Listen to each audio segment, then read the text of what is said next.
नमस्कार मित्रो. आज अतिशय वेगळ्या कारणासाठी हा व्हिडिओ मी करतो आहे आणि माझ्या फेसबुक आणि यूट्यूबवरही टाकणार आहे. आजपर्यंत वेगळ्या विषयावरचे मी व्हिडिओ केले, परंतु हा व्हिडिओ केवळ माझे मित्र आणि नुकतंच ज्यांचं काल निधन झालं ते विलासराव पाटील उंडाळकर उर्फ काका हे माझे मित्र, त्यांच्याबद्दल श्रद्धांजली वाहण्यासाठी हा व्हिडिओ मी करतो आहे.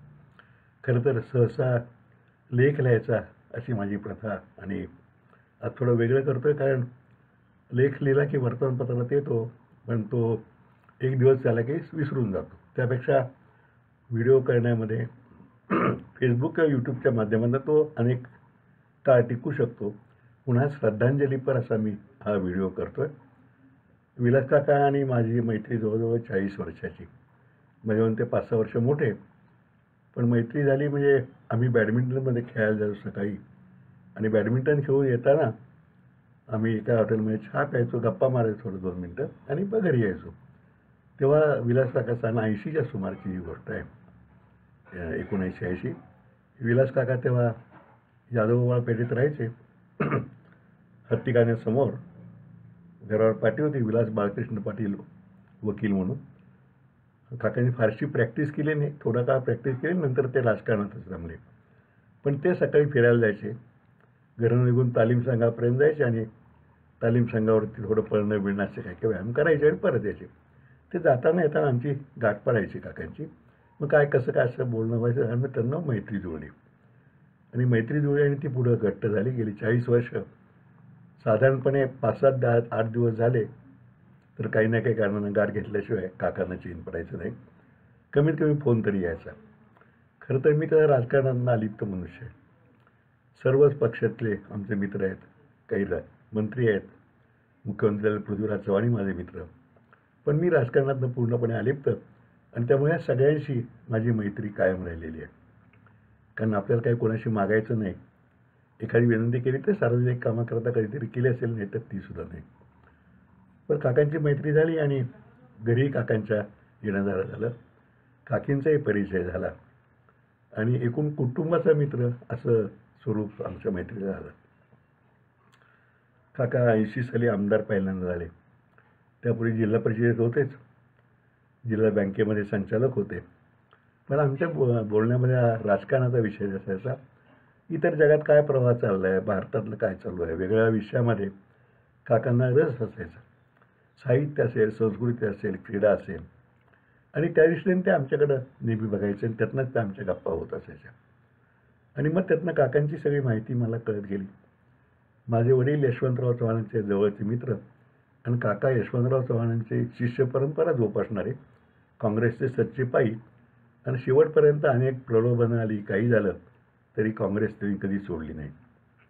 आणि काकांची राजकीय कारकीर्द जर आपण बघितली तर दृष्ट लागावीशी होती. 7 वेळा काका कराड दक्षिण मतदारसंघातून निवडून गेले. एकदा लोकसभेला ते उभे राहिले, म्हणजे काँग्रेसमध्ये फाटाफूट झाली, इंदिरा काँग्रेस वेगळी निघाली आणि काका मात्र जुन्या काँग्रेसबरोबरच राहिले. आणि तेव्हा ते उभे राहिले आणि त्यांचा पराभव झाला लोकसभेला. पण नंतर 80 साली ते विधानसभेला निवडून आले आणि 80 ते जवळजवळ 2014 सालापर्यंत सातत्यानं 7 टर्म विलास काका आमदार होते, सलग 35 वर्ष. खरं तर 1-2 टर्म झाल्या की आमदाराला मंत्रिपद मिळतं असा संकेत आहे. पण काकांना मंत्रिपद मिळायला तब्बल जवळजवळ खूप वर्ष वाट पाहायला लागली. म्हणजे माझ्या मताप्रमाणे 80 ते 91 11 वर्ष काका मंत्रिपदापासून लांब राहिले. मधल्या काळामध्ये जेव्हा अगदी मंत्री होणार असं होतं तेव्हाही आमची एकदा गाठ पडली आणि काका म्हणले होईल आता, पण होईल तेव्हा खरं म्हणून. आणि दुसऱ्या दिवशी जाहीर झाली यादी तर काकांचं नाव होतं. आणि काका स्वाभाविक आहे, आणि कुणाही माणसाला वाटेल तर काकांना थोडं नैराश्य आलं. मी आणि आप्पा निगडीकर माझे मित्र आम्ही गेलो भेटायला काकांच्या घरी. तर काका थोडेसे व्यग्र होते मनातनं. मग आम्ही त्यांची थोडेसे गप्पा हास्यविनोद केले. पण काकांना राग होता, म्हणजे मनातनं खंतही होती की जेव्हा राज्य नेतृत्वानं आपला विचार करायला पाहिजे, तेव्हा काँग्रेस पक्षाने विचार केला नाही. आणि मग काकांचे सातारा असले की आम्ही संध्याकाळी सगळे मित्र आपण निगडीकडे दुकानात जमायचो. काका 8-10 दिवसानंतर तिथेही यायचे. आमच्याबरोबर सन्मान व्हायचे, सामान्य माणसाप्रमाणे गप्पा मारायचे. आणि तो परिपाठ आता आपण निगडीकडे जाऊन सुद्धा 7-8 वर्ष झाली, पण आम्ही दोघं तिघं तरी अजून जमतो. आणि काका अगदी आत्तापर्यंत या कोरोना काळ सोडता असं 8-10 दिवसातून तरी फोन यायचा, काय संध्याकाळी काय करताय. कारण काकांची बोलायची स्टाईल म्हणजे ज्याला माहिती नाही त्या पटकन लक्षात येणार नाही काय बोलतोय ते. संध्याकाळी काय करताय, येतोय मी खाली म्हणून. आणि मग आम्ही थोड्या वेळ गप्पा मारायचो. काका कधीतरी कॉफी अर्धा कप प्यायचे आणि गप्पा व्हायचे. मध्ये आपण निगडीकरांचं दुकान थोडं रिनोव्हेशन वगैरे चाललं तर काहीतरी, मग गुरुप्रसाद साडा म्हणजे खंडूशेठ साडांच्या दुकानात ते यायचे. मग तिथं आम्ही 4-5 मित्र जमायचो. मी, रयतचे डॉक्टर अनिल पाटील, प्रकाश गवळी, खंडूशेठ सारडा, रफिक भगवान, राजन चिपळूणकर, राजन कधीतरी असायचा. आणि मग थोड्या अशा गप्पा व्हायच्या, शिवराबाईच्या काय नवीन झालं, जुन्या काही आठवणी निघायच्या. आणि नवीन काय अंतप्रवाह चालू आहेत ही चर्चा व्हायची. मला 2-3 गोष्टी अगदी अजून लक्षात आहेत. काकांनी जेव्हा 60 वर्ष पूर्ण केली तेव्हा काकींचा मला निरोप आला की तुम्हाला बोलवलंय. मग काकीच्या मी घरी गेलो. काका नव्हते घरी. काकी म्हणलं यांनी 60 वर्ष पूर्ण केली. कारण काकींनी काकांचा संसार, आणि नुसता काकांचा नाही तर संपूर्ण मतदारसंघाचा संसार उत्तमरीत्या सांभाळत. माणसांची त्यांना अचूक पारख होती आणि त्याप्रमाणे काकांच्या गैरहजेरीमध्ये सर्वांना सांभाळण्याचं काम काकीनं केलं. काकी म्हणलं की यानं 60 वर्ष पूर्ण होत आहेत आणि धार्मिक काहीतरी कार्यक्रम करा असं माझ्यात आहे. काका काही धार्मिक वगैरे मानणारे नाहीत, पण काय करायला लागतं. तर मी म्हणलं मी चौकशी करून सांगतो. मग त्यावेळी सांगितलं असं असं करायला लागतं. पण काही योगायोग असा की तो कार्यक्रम झाला नाही. ज्याला आपण साठी शांत म्हणतो वगैरे असा कार्यक्रम असतो, तो धार्मिक तो नाही झाला. आणि पुढची अधिक आठवण अशीच आहे की काकीनंतर कॅन्सरने त्यांना आजारी पडल्या आणि त्यामध्येच त्यांचं पुनर्निधनही झालं. त्यालाही आता बोलते 7-8 वर्ष तरी होऊन गेलं. आणि काकींच्या नंतर मात्र काका खचले. त्यापूर्वी काकांनाही स्वतः एकदा हार्ट अटॅक आला होता आणि पुण्याला ग्रँडकडे जाऊन त्याची तपासणी वगैरे झाली आणि त्यातनं ते बाहेर पडले आणि पुन्हा पहिल्यासारखेच कामाला लागले. फक्त त्यांनी 2 गोष्टी पाळल्या की आहारावरती अतिशय नियंत्रण केलं. कारण पूर्वी काकांचा सगळा लोकसंग्रह होता तो रोज कुठल्या तरी कार्यकर्त्याकडं 40-50 माणसांचं जेवण आणि गप्पा, आणखीन संघटन. हे म्हणजे रयत संघटना जी तिने बांधली ती असं सर्वांची जगमैत्री म्हणून आपण त्याला असं करू आणि कुठल्याही तऱ्हेचा मोठेपणा न ठेवता सगळ्यांना एकोपा धरून अशी जेवणं व्हायची. आणि आम्ही गमतीनं म्हणायचो, कारण आम्ही शाकाहारी पडलो पूर्ण. ते म्हणाले या एकदा बघायला तुम्हाला कसं जेवण चालतं कळेल. म्हणलं काका आम्हाला उपयोग नाही, तुम्ही गेला म्हणजे एखादं बोकड पडत असेल गावात. काका हसायचे. पुढे अर्थात तेही सोडलं आणि आपला आहार अतिशय मर्यादित केला आणि आपल्या तब्येतीची बरोबर ते काळजी घ्यायचे. कॉफी असली तरी अर्धा कप कॉफी प्यायचे. काकांच्या मुलीचं लग्न जेव्हा ठरलं तेव्हा ते कसं करायचं काय असं म्हणून काही मोजक्या मित्रमंडळींनी त्यांनी बोलवलं. त्यांचे राजकारणातले सहकारी बरोबर होते आणि जिल्हा परिषदेच्या ग्राउंडवरती लग्न घ्यायचं ठरलं आणि मांडव वगैरे कसा काय हे सगळं झालं. तर मी म्हणलं तर काकांना की यावं काका आपण हे करतो, पण हा केव्हा पाऊस येईल याचा नियम नसतो. त्यांना मांडव म्हणजे जिथं लग्न लागणार तेवढा पत्र्याचा मांडव घालू. पण ते काय म्हणजे कोणी बाकीच्या लोक म्हणल्यावर काही गरज नाही, आता कुठला पाऊस येतोय. नेमका लग्नाच्या दिवशी तुफान पाऊस आला. दुपारीच पाऊस आला आणि काका भयंकर अस्वस्थ झाले. म्हणजे काकांचा निरोप घेऊन तेव्हाचे जिल्हा बँकेचे अध्यक्ष बकाजीराव पाटील माझ्या घरी आले. म्हणजे तुम्ही ताबडतोब चला, काकांनी बोलवले, काय करायचं आता. मग चर्चा झाली, त्यातनं मार्ग निघाला. आझाद कॉलेज ऑफ एज्युकेशन रयतच्या तिथं ते लग्न लागल्यानंतर पाऊस चालूच होता आणि काकांनी मला सांगितलं की अनुराव तुम्ही ते स्वागताचं करा. अशी एक पद्धत आमच्या भागात आहे की माईकवरनं सगळ्यांचं स्वागत करायचं. आणि मला तो स्वागताला माईक दिला. पाऊस पडत होता, छत्री माझ्या डोक्यावर आणि गमतीचा बाब म्हणजे माझ्या सगळीच माणसं राजकारणाची सगळी धुरंधर मंडळी आली होती. माझ्या एका बाजूला प्रतापराव भोसले छत्रीत धरून उभे होते, दुसऱ्या बाजूला पलसाराव पिसाळ होते. दोघेही एकमेकाचे तेव्हाचे विरोधक होते राजकारणात. पण काकांचं लग्न म्हणून मुलीचं म्हणून सगळे आले आणि मी ते मग स्वागताचं भाषण कसं तरी केलं आणि पावसात ते लग्न लागलं आणि खूप लोकांचं निराशा झाली. म्हणजे ज्या पद्धतीनं अपेक्षा नाही झालं, पण काका ते लग्न व्यवस्थित वेळेत लागलं, मुलगी सुखानं पुढे नांदायला लागली.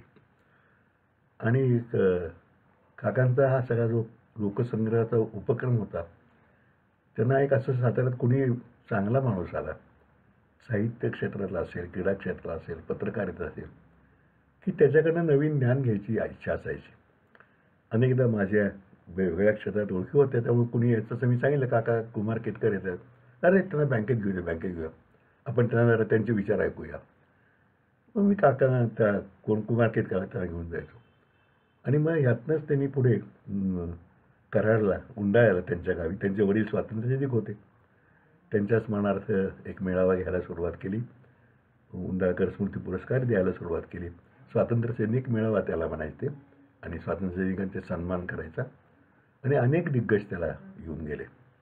नावं सांगत नाही, पण म्हणजे शेवटच्या जेव्हा मध्यंतरी एकदा खुद्द नेल्सन मंडेलांना बोलवायचा असा एक प्रस्ताव होता, पण ते शक्य झालं नाही. पण राजकारणातले सर्व मतभेद बाजूला ठेवून वेगळ्या क्षेत्रातली महत्त्वाची मंडळी त्या उपक्रमाला येऊन गेली आणि उंडाळ्यासारख्या ग्रामीण भागात लोकजागृतीचं काम करून गेले. आणखीन एक आठवण आहे की काकांना पहिल्यांदा मंत्रिपद मिळालं तेव्हा मी चुकत नसलो तर विलासराव देशमुख मुख्यमंत्री होते आणि काकांचा साताऱ्यात त्यांच्या सर्व स्नेही आणखीन कार्यकर्त्यांनी सत्कार ठेवला शाहू कला मंदिरामध्ये. त्याचं सूत्रसंचालन करायला मला सांगितलं आणि विलासराव देशमुखाने विलासराव भाषणात एक महत्त्वाचा मुद्दा मांडला की म्हणले आम्ही विलासराव बोलायला अतिशय फरडे. ते म्हणले की आम्ही राजकारणातली मंडळी नेहमी गोड बोलतो, असं माझ्याकडे बघून म्हणले आम्ही गोड बोलतो आणि माणसं जोडतो. विलास काका एकमेव मनुष्य असा आहे की तो लोकांशी गोड बोलतो, शिवाय देतो, पण तरी लोक त्याच्या मागे लागतात, त्याला बसतात. त्याकडे तो शिवाय दिला तरी त्यांची कामं करतो तो आणि ती निरपेक्ष भावनेनं करतो. काकांनी हे ब्रीद आयुष्यभर पाळलं. म्हणजे त्यांच्या गटाकडं तसं मेजॉरिटी नसताना जिल्हा बँक आणि सातारा जिल्हा परिषद त्या गटाच्या ताब्यात होती आणि वेगळ्या लोकांना त्यांनी नेतृत्वाची संधी दिली. मग ते बकाजीराव पाटील असतील, पुढे सुरेश वीर असतील, जिल्हा बँकेचे चेअरमन झालेले, हे दोघंही 5-5 वर्ष 4-4 वर्ष त्यांनी आपली कारकीर्द उत्तम रीतीनं केली आणि जिल्हा बँकेची जी घडी आहे ती अशी खंबीरपणे बसवण्यामध्ये काकांचं योगदान सर्वात मोठं आहे असं मला वाटतं. जिल्हा बँकेचा काही काळ मी कर सल्लागारी होतो, त्यामुळे मी हे ठामपणे सांगू शकतो. आणि स्वतः काका म्हणजे त्या बँकेमध्ये जर कधी आपण गेलं, कारण काका तेव्हा ग्राउंडवरती फिरून गेलं की बँकेत आहे सकाळी 9-10 मग फोन यायचा किंवा बँकेतनं गाडी यायची किंवा मीच कुठवरून जायचो आणि तेव्हा काका कधी चेअरमनच्या खुर्चीवर बसायचे नाही. चेअरमनला म्हणे तुम्ही तुमच्या खुर्चीवर बसा, मी इकडे बाजूला बरं आहे. म्हणजे मंत्री झाले तरी ती बाजूच्याच खुर्चीवर बसायची कधी. म्हणजे एक ते चीनचा दौरा करून आले आणि तेव्हा असं बोलवलं की तो चीनची काहीतरी वेगळी चहाची पावडर असते, ते गरम पाण्यात घालायची आणि तो साखर न घालता चहा प्यायचा. तर काकांना ती एक हौस होती, या तो आपला चहा आणा, काय त्याला जिनसेंट असं काहीतरी म्हणतात मला माहीत नाही. ते काका खिशातनं पुडी काढायची, मग त्या गरम पाण्यात तेवढी घालून आम्हाला प्यायला द्यायचे. ते काय आम्हाला आवडायचं नाही, पण आम्ही प्यायचो गप्पा मारताना. आणि खरोखरी म्हणजे तिथं केलं. सुभाषराव देशमुखांना जिल्हा परिषद अध्यक्ष केलं. कराडची मार्केट कमिटी, कराड तालुका सहकारी खरेदी विक्री संघ, इथं वेगवेगळ्या कार्यकर्त्यांनी त्यांनी त्या पदावरती बसवलं. सहसा असं असतं की मीच तिथं राहीन असं प्रत्येकाला वाटत असतं, पण असं पदावर कुठल्याही न बसता फक्त मागं राहून संस्था उत्तम रीतीने चालेल याची काकांनी सतत काळजी घेतली. आणि मंत्रिपद आलं गेलं तरी त्यांचा लोकसंपर्कात किंचित कमी. रोज सकाळी सातारून ते करायला जायचे, संध्याकाळी परत आठवड्यात 1 दिवस फक्त यात खंड पडायचा आणि रोज कुठल्या तरी कार्यकर्त्यांच्या गाठी भेटी, त्या घरी जेवण. म्हणजे मध्यंतरी तर त्यांच्याकडं गाडीवर हनुमंतराव म्हणून एक ड्रायव्हर आहेत आणि ते बरेच दिवस म्हणायचे कानात. आणि काका निगडीकारण दुकानात किंवा खंडू शेटकडे आले की ते गाडीवर हनुमंतराव असायचे. तेव्हा आमच्या घरी जेवायला की मसूरला होणं करता जेवण ठरलं. आम्ही सगळे हनुमंतरावच्या घरी गेलो. उत्तम जेवण झालं आणि या सगळ्यामध्ये काकांचा माणसं राखणं, माणसं जोडणं, त्यांच्याकरता काम करणं आणि कुठली अपेक्षा न धरणं हे महत्त्वाचं होतं असं मला वाटतंय. म्हणजे आम्ही हनुमंतरावच्याकडे जेवायला गेलो तेव्हा तर त्यांच्या घरातले सगळे मुलं बाळं नातवंड गोतावळा सगळा जमला होता आणि एखादा सण असा असं काका आलेत म्हणून हे होतं आणि शुद्ध शाकाहारी जेवण होतं अर्थात. काकांचा असा वेगळा वेगळा लोभ सगळा कायम होता. कायदा मंत्री ते होते तेव्हा सातारा अनेक संस्थांना त्यांनी आर्थिक मदत सिद्धिविनायक ट्रस्टच्या माध्यमातून केली. त्यातनं पुढं काही चौकशी कुणी विरोधकांनी तक्रार केली. चौकशी काही निष्पन्न झाले कारण ती मदत केलेल्या संस्था सगळ्या सक्षम आणि काम करणाऱ्याच होत्या. समरसेवा मंडळाला इथनं लोक येणाऱ्या जाणाऱ्यांच्याकरता भक्त निवासाकरता भरीव मदत मिळाली ती ही मला अगत्यपूर्वक नमूद केलं पाहिजे. शिवाजी उदय मंडळ असेल त्यालाही मुख्यमंत्रींना मदत मिळवून देण्यात काकांचा मोठा हात होता. आणि गेल्या वर्ष 2 वर्षात मात्र वयोमानानंतर काका मध्यंतरी जो त्यांच्या मुलावरती केस झाली त्यातनं काका खूप नाराज झाले ते आणि त्यांना संपवण्याचाच तो डाव असं त्यांच्या मनात होतं. आणि पण त्यातनं मुलगा साऊंड स्लोगन बाहेर पडला आणि काकांचं आणि आमचं मैत्री पुढेही चालू राहिलं. आणि अगदी म्हणजे त्यांना एक साताऱ्यात कधीतरी एक महिनावाला चला त्या जेवणात काहीतरी बघा आता. मग कधी सुपनेकरकडे, कधी बाळासाहेब दामल्यांच्याकडे, कधी त्या पुष्कर वैष्णव यांच्याकडे असे आमचे एक 10, 12, 15 मित्रांचं जेवणाचा कार्यक्रम व्हायचा. शाकाहारी, पूर्णपणे शाकाहारी. आणि गप्पा गोष्टी व्हायच्या. मग यात कुणाचाही काही स्वार्थ नव्हताच ना. पण काकाने हे सगळे म्हणजे काका चेष्टेनं आम्हाला तुम्ही बुद्धिवादी लोक आहे, राजकारण काही करत नाही, चांगलं काम काही वेगळ्या वेगळ्या क्षेत्रात का पण राजकारण सुधारायचं तुमच्या कुठं आहे म्हणून. आम्ही म्हणायचो आमचा प्रांत तो नाही म्हणून. पण वेगळ्या विचारधारेची माणसं म्हणजे वेगळे नवीन विचार ऐकावेत. जे उंडाळ्याला संमेलन आहे त्याचे उत्तम पुस्तक काढलं त्याचं महत्त्वाच्या भाषणांचा संग्रह आणि तो वेगळ्या ठिकाणी लायब्ररीनं मुद्दाम भेट म्हणून दिला. उत्तम उपक्रम करायचे, उत्तम माणसं जोडायची आणि खरं म्हणजे शरीर सार्थकी लावावे असं समर्थांनी सांगितलं. तसं सर्वार्थानं शरीर सार्थकी लावणारे काका होते. राजकारणात काही वेळा त्यांना पराभव पत्करावा लागला, काही वेळा डावललं गेलं. पण त्यांनी एक धोरण ठेवलं होतं की कुठलेही प्रलोभन आलं तरी काँग्रेसची साथ त्यांनी सोडली नाही. 1914ला जेव्हा ते विधानसभेला उभे राहिले म्हणजे बंडखोर केली ती काँग्रेसनी तिकीट पृथ्वीराज चव्हाणांना दिलं होतं आणि पृथ्वीराज चव्हाण, विलास काका नंतर त्यांच्या अतुल भोसले अशी ती तिरंगी आणखीन अजिंक्य पाटील अशी चौरंगी लढत होती. आम्ही मुद्दाम सगळ्या एकाच दिवशी जाऊन 4ही उमेदवारांना भेटलो होतो. सगळेच जण परिचित आणि आम्ही तटस्थ त्यामुळं सगळ्यांशी मनमोकळ्या गप्पा झाल्या. पण त्या निवडणुकीत काकांना पराभव पत्करावा लागला. तेव्हा असं म्हणतात, मी कधी काकांना खोलून विचारलं नाही आणि की भाजपने त्यांना संधी ऑफर दिली होती की तुम्ही आमच्याकडनं उभं राहा आणि आम्ही तुम्हाला निवडून आणायची हमी देतो. कारण बरोबर काकांनी आपल्या स्वभावावरून त्याला नकार दिला की काँग्रेसचा मी पाईक आहे म्हणून. आणि काँग्रेसमध्येच काकांनी म्हणजे यशवंतरावांचं जे शिष्य परंपरा आहे ती त्यांनी कायम पाळली. अगदी राष्ट्रवादी काँग्रेस निघाली तरी शरद पवारांनी आमंत्रण करून सुद्धा काका तिकडे गेले नाहीत. म्हणजे काही वेळा तर सातारा जिल्हा राष्ट्रवादीचा बालेकिल्ला आहे कायम होता, आहे आजही बऱ्यापैकी. पण तरीही काका हा दक्षिण कराडचा मतदारसंघ काकांनी काँग्रेसकडे कायम ठेवला आपल्या उमेदवारीनं आणि निवडून येण्यामुळं. आणि शरद पवारांची त्यांनी बोलणं ऐकलं नाही. काही त्याच्या किंमती द्यायला गेलं राजकीय मला माहीत नाही. आणि मला गंमत नेहमी वाटायची की कराडचे हे तिघही उत्तम म्हणजे लोकनेते पृथ्वीराज चव्हाण, आता बाळासाहेब पाटील, आणखी विलास काका तिघे माझे मित्र. कुणीही भेटलं की म्हणाले काय तुमचे मित्र काय म्हणतायत. मी म्हणलं तुम्ही मित्र आहेत ते काकाही मित्र आहेत. काका म्हणले म्हणत हो बाळासाहेब पृथ्वीराजी माझे मित्र आहेत. असंच हे चालायचं. पण एक गोष्ट की ह्या तिघांची मैत्री कायम आहे मला माझ्याशी तरी. भले त्यांचं राजकारणात कधी साटलं होतं कधी विरोधी असं चालू असलं तरी सुद्धा. पण काकांच्या जाण्यानं हा एक जुना काँग्रेस पक्षाचा दुवा आमच्यात मैत्रीचा दुवा निखळला असं मला वाटतं. लोक जात येत राहतात. आता मी 77 वर्षाचा आहे. काका माझ्याहून 4-5-6 वर्षांनी मोठे असतील. पण यावेळेला असं वाटतं की या वयात आल्यानंतर की बरोबरची माणसं चालली म्हणजे आपल्या आयुष्याचाच एक एक भाग गेल्यासारखं वाटतं. माणसं येतात जातात, पण असा भाग गेला की आपणही त्याच मार्गाने पुढे चाललो असं वाटतं. आणि अशा लोकांच्या स्मृती आयुष्याच्या अखेरपर्यंत आपल्याकडे कायम राहतात. काकांचं काल निधन झालं. उद्या रक्षाविसर्जन होईल. आपण एक ख्रिश्चन धर्मात आहे की earth to earth and dust to dust, देह निघून जाईल, पण काकांनी जे काम करून ठेवलं आहे ते काम मात्र अमर राहील. त्यांनी ज्या कार्यकर्त्यांना बळ दिलं त्या कार्यकर्त्यांच्या मनात आणि एकूण कराडच्या, कुंडाळ्याच्या आणि महाराज जयंतीच्या मनात एक स्वच्छ पुढारी अशी काकांची प्रतिमा होती.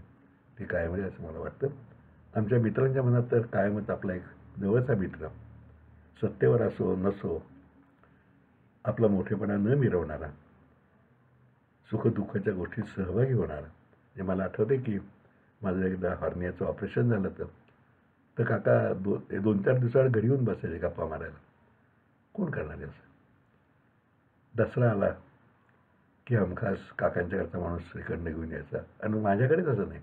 त्यांचे जे जे जवळचे मित्र 40-50 ते पूर्वी मनोहरपण भागवत होते, सदा कोरटकर होते, त्यांच्या घरी जायचे आणि हे कायम चालत राहायचं. तेव्हा अशा या मित्राला माझी आदरांजली. माझ्यातर्फे गोडबोले कुटुंब, आमचं तांदुळी मित्रमंडळ, आमचं सगळं खंडूकडं जमणारं किंवा तांदुळी जमणारं मित्रमंडळ, या सगळ्यांच्या वतीनं मी आदरांजली वाहतो आणि थांबतो. परमेश्वर त्यांना नक्कीच चिरशांती देईल. त्यांच्या पाठीमागं उदयच्या पाठीशी सुद्धा त्यांची सर्व जनता उभी राहील आणि काकांचा वारसा उदयसिंहांनी समर्थपणे चालवावा अशा मला आम्हाला सगळ्यांनाच अपेक्षा आहे. तेव्हा काकांना परत श्रद्धांजली वाहतो आणि थांबतो. नमस्कार.